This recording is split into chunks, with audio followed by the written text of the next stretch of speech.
আসসালামু আলাইকুম। ডক্টর মোহাম্মদ ইউনূস নিজেকে নতুন বাংলাদেশের জনক হিসেবে ঘোষণা করতে পারেন। ডক্টর মোহাম্মদ ইউনূস নিজের সম্মান বাড়িয়ে বঙ্গবন্ধুর সম্মান কমিয়ে তার সমপর্যায়ে যেতে পারেন বা তাকে সেই পর্যায়ে নিয়ে যাওয়ার একটা চেষ্টা সরকারের পক্ষ থেকে রয়েছে। এটি আমাদের সামনে দিনে দিনে স্পষ্ট হচ্ছে। তিনি যে তার রিসেট বাটনের মাধ্যমে মুক্তিযুদ্ধের সব ইতিহাস মুছে ফেলার চেষ্টা করছেন, এরকম অভিযোগ দীর্ঘদিন ধরে রয়েছে। আমাদের মনে হয় আমার এই ধারণার মধ্যে আর সীমাবদ্ধ থাকতে চলবে না, আমাদের ধারণাকে সম্প্রসারণ করা প্রয়োজন। প্রিয় দর্শক, আপনারা জানেন যে সরকারের যে নতুন অধ্যাদেশ জারি করা হয়েছে মুক্তিযোদ্ধাদের বিষয়ে, সেখানে বঙ্গবন্ধু শেখ মুজিবুর রহমান, সৈয়দ নজরুল ইসলাম, তাজউদ্দিন আহমেদ, কামরুজ্জামান, ক্যাপ্টেন মনসুর আলীর মতন যারা মুক্তিযুদ্ধের সংগঠক নেতা, তাদেরকে মুক্তিযোদ্ধা হিসেবে তালিকা থেকে তাদের নাম বাদ দেওয়া হচ্ছে, তাদেরকে উল্লেখ করা হচ্ছে মুক্তিযুদ্ধের সহযোগী শক্তি। ডক্টর মোহাম্মদ ইউনূস কিভাবে নিজেকে জাতির জনক নতুন বাংলাদেশের জনক ঘোষণা করতে পারেন অথবা বঙ্গবন্ধু সমপর্যায়ে যাবেন, আমি সে বিষয়ে একটু ব্যাখ্যা করব। তার আগে এই গেজেটটা সম্পর্কে তো আপনারা নিশ্চয় জানেন। তো এই গেজেটে বলা হচ্ছে যারা রণাঙ্গনে সরাসরি অস্ত্র হাতে যুদ্ধ করেছেন কেবল তারাই মুক্তিযোদ্ধা। এখন বিএনপির প্রতিষ্ঠাতা জিয়াউর রহমান, সাবেক রাষ্ট্রপতি, তিনি তো অবশ্যই কমান্ডার ছিলেন, তার অকুতোভয় সাহস সম্পর্কে আমরা জানি, তিনি তো সেই হিসেবে মুক্তিযোদ্ধা। এই জন্য বিএনপি এখন কিছু বলবে না। তবে এগুলো যে আমাদের জন্য কতটা বুমেরাং তা বোধ হয় বিএনপি বুঝতে পারছে না।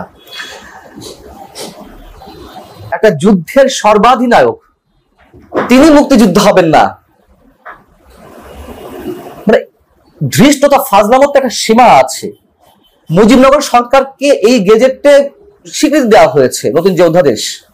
আবার সেই মুজিবনগর সরকারের যে ঘোষণাপত্র ছিল, সেই ঘোষণাপত্রে কি বলা ছিল শেখ মুজিবুর রহমান সম্পর্কে, বঙ্গবন্ধু সম্পর্কে? সেখানে বলা ছিল যে প্রেসিডেন্ট নবগঠিত বাংলাদেশ সরকারের সকল আর্মড ফোর্সেসের সুপ্রিম কমান্ডার, এবং এর সরল অনুবাদ হলো সর্বাধিনায়ক।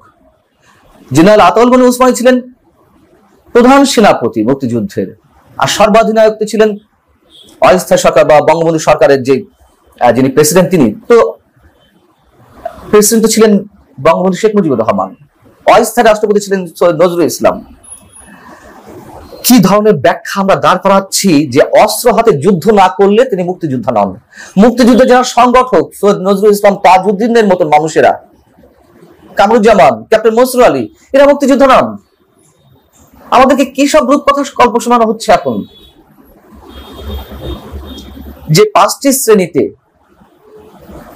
মুক্তিযুদ্ধের সহযোগী শক্তি কারা তা বর্ণনা করা হয়েছে, তা আমি আপনাদের সামনে একটু বলি ছোট করে। 1 নম্বর হচ্ছে যেসব বাংলাদেশি পেশাজীবী, 1 নম্বরটা খেয়াল রাখতে হবে, যেসব বাংলাদেশি পেশাজীবী মুক্তিযুদ্ধের সময় বিদেশে অবস্থানকালে মুক্তিযুদ্ধের পক্ষে বিশেষ অবদান রাখেন এবং বাংলাদেশের যেসব নাগরিক বিশ্ব জনমত গঠনে সক্রিয় ভূমিকা পালন করেন।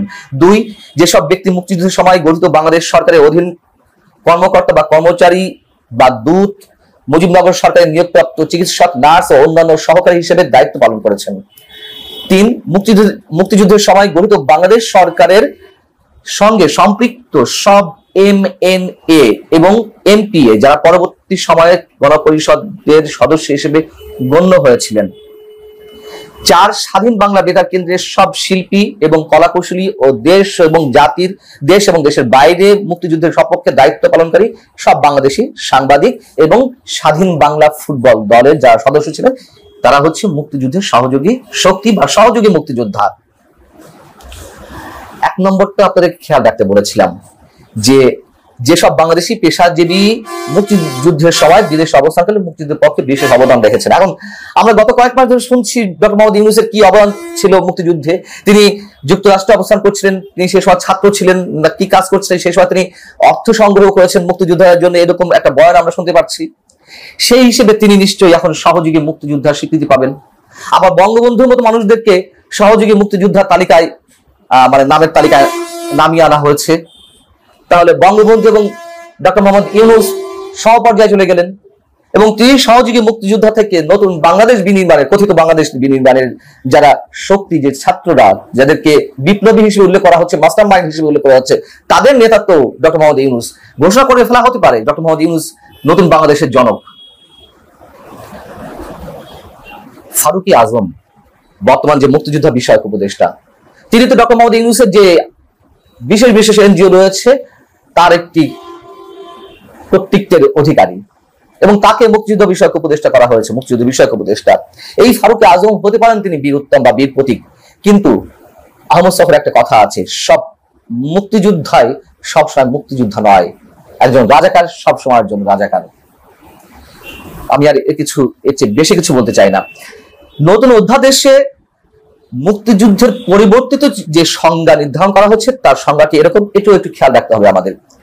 মুক্তিযুদ্ধ অর্থাৎ 1971 খ্রিস্টাব্দের 26শে মার্চ হতে 16ই ডিসেম্বর পর্যন্ত একটি স্বাধীন গণতান্ত্রিক রাষ্ট্র হিসেবে বাংলাদেশের জনগণের জন্য সাম্য, মানবিক মর্যাদা ও সামাজিক ন্যায় বিচার প্রতিষ্ঠার আকাঙ্ক্ষায় হানাদার ও দখলদার পাকিস্তানি সশস্ত্র বাহিনী এবং তাদের সহযোগী রাজাকার আল বদর আল শামস, তৎকালীন মুসলিম লীগ, জামাতে ইসলামী, নিজামে ইসলাম এবং দালাল ও শান্তি কমিটির বিরুদ্ধে যুদ্ধ। এটা হচ্ছে মুক্তিযুদ্ধ। এর আগে সরকার ঘোষিত যে মুক্তিযুদ্ধের সংজ্ঞায় যা বলা হয়েছিল, যে ব্যাপ্তি ছিল, তা এখানে অনেকটা কমিয়ে আনা হয়েছে। কিন্তু লক্ষ্য রাখার মতো বিষয়, এখানে জামাতে ইসলামী শব্দটা উল্লেখ করা হয়েছে, আর অনেকের মতন জামাতে ইসলামের বিরুদ্ধে যে যুদ্ধ সংগঠিত হয়েছে সেটাই মুক্তিযুদ্ধ। এইবার কি করবেন? জামাতে ইসলামী কি যুদ্ধাপরাধ সংগঠন হিসেবে তার বিচার করা হবে? নিশ্চয়ই খুব শীঘ্রই আমরা দেখতে পাবো নতুন কোন গেজেট প্রকাশ করা হয়েছে যেখান থেকে এই জামাতে ইসলামের নাম বাদ দিয়ে দেওয়া হচ্ছে। এই যে দুঃসাহস, মুক্তিযুদ্ধকে নিয়ে নানান ধরনের খেলা আমরা খেলতে দেখছি এই সরকারকে, এর এখতিয়ার তাদেরকে কে দিয়েছে? সুপ্রিম কোর্টের যে রেফারেন্সের মাধ্যমে এই সরকার গঠিত হয়েছে, যদিও সেটা নিয়ে এর মধ্যে বিতর্ক সৃষ্টি হয়েছে, সেটা অন্য বিষয়। তো সেই রেফারেন্সও তো বলা রয়েছে যে এই অন্তর্বর্তী সরকার কেবলমাত্র দৈনন্দিন কাজ পালন করবে। তাহলে এত বড় বড় ইস্যুতে কেন এই সরকারকে হাত দিতে হবে? এই সরকারে যারা উপদেষ্টা রয়েছেন তাদের কেউ কেউ মুক্তিযোদ্ধা হিসেবে স্বীকৃতি পেয়েছেন, যেমন ব্রতির নির্বাহী পরিচালক, এখন এই মুহূর্তে যিনি সমাজ কল্যাণ মন্ত্রণালয়ের দায়িত্বে, উপদেষ্টা দায়িত্বে রয়েছেন, শামীম মুর্শিদ, তিনিও 71-এ রণাঙ্গনে গান গিয়ে বেরিয়েছেন, মুক্তিযোদ্ধাদের মনোবল বৃদ্ধি করেছেন, তিনি মুক্তিযোদ্ধা হিসেবে স্বীকৃতি পেয়েছেন। তার মুক্তিযোদ্ধা উপাধিটা তো থাকছে না, তিনি হয়ে যাবেন মুক্তিযুদ্ধের সহযোগী। প্রশ্ন করতে চাই, একজন মুক্তিযোদ্ধা হিসেবে বা মুক্তিযোদ্ধা উপাধির চেয়ে এটা সরকারের সামান্য একটা উপদেষ্টা পদ তাদের চেয়ে বড়। শামীম মুর্শিদের সঙ্গে আমার খুবই ভালো সম্পর্ক, ব্যক্তিগত সম্পর্ক। তার উদ্দেশ্যে এই প্রশ্নটা আমি সবিনয় রাখতে চাই, কেন তারা এই ধরনের সিদ্ধান্তের বিরোধিতা করছেন না? এই যে বাজেট, এই বাজেটে একটি বিষয় সংযোজিত হয়েছে, আপনারা নিশ্চয়ই খেয়াল করেছেন, নোবেল পুরস্কারের অর্থ আয়কর মুক্ত থাকবে। নোবেল পুরস্কার সহ এরকম আরো 9টি পুরস্কার, যার মধ্যে রেমন ম্যাগসাইসে পুরস্কার, বুকার পুরস্কার, Pulitzer, Simon Bolivar Academy Award, Grammy, Emmy, golden globe, কান চলচ্চিত্র যে উৎসব, তার যে পুরস্কার, এগুলো আয়কর মুক্ত থাকবে। আচ্ছা, এটি সংযোজন করার কারণ কি? কি দরকার ছিল? এদেশে নোবেল পুরস্কার তো ডক্টর মোহাম্মদ ইউনূস পেয়েছেন গ্রামীণ ব্যাংকের সঙ্গে। তিনি, আমি যতদূর জানি, তার নোবেলের মাধ্যমে যে প্রাপ্ত অর্থ সেটির উপর কোনো আয়কর দেননি বা অব্যাহতি পেয়েছেন। নতুন করে এই যে পুরস্কারগুলো আয়কর অব্যাহতির কথা বলা হলো, কি কারণে, কি উদ্দেশ্যে? কারণ হচ্ছে এটি তার নোবেল নিয়ে যেন আর কোনো ভবিষ্যতে প্রশ্ন না ওঠে, অথবা তিনি যে নতুন নোবেল পাওয়ার চিন্তা ভাবনা করছেন, দেওয়া হতে পারে, পাশ্চাত্য শক্তি তাকে নোবেল, নতুন একটা নোবেল দিতে পারে, সেটি নিয়েও যাতে কোনো প্রশ্ন না ওঠে, আগে থেকে এই ধরনের একটা বিষয় বাজেটের মধ্যে সংযোজন করা হলো। কত গভীর সব পরিকল্পনা নিয়ে সব করা হচ্ছে আমরা বুঝতে পারছি। সেই জায়গা থেকে বলছিলাম যে নোবেল পুরস্কার বা ম্যাগসাইসে পুরস্কার, এরকম সব পুরস্কার আয়কর মুক্ত থাকবে, আগে থেকে সংযোজন করা হয়েছে। তাহলে আমরা খুবই স্পষ্ট ধরে নিতে পারি ডক্টর মোহাম্মদ ইউনূসও সহযোগী মুক্তিযোদ্ধা হিসেবে স্বীকৃতি পেতে যাচ্ছেন, আর বঙ্গবন্ধুর যে স্ট্যাটাস সেটি নামিয়ে আনা হলো, সমপর্যায়ে নিয়ে যাওয়া হলো। অতএব যদি আমরা ধরে নেওয়ার চেষ্টা করি ডক্টর মোহাম্মদ ইউনূস নতুন বাংলাদেশের জনক, অবাক হওয়ার কিছু থাকবে না। তবে সবকিছুরই একটা শেষ আছে। ভালো থাকুন সবাই, আল্লাহ হাফিজ।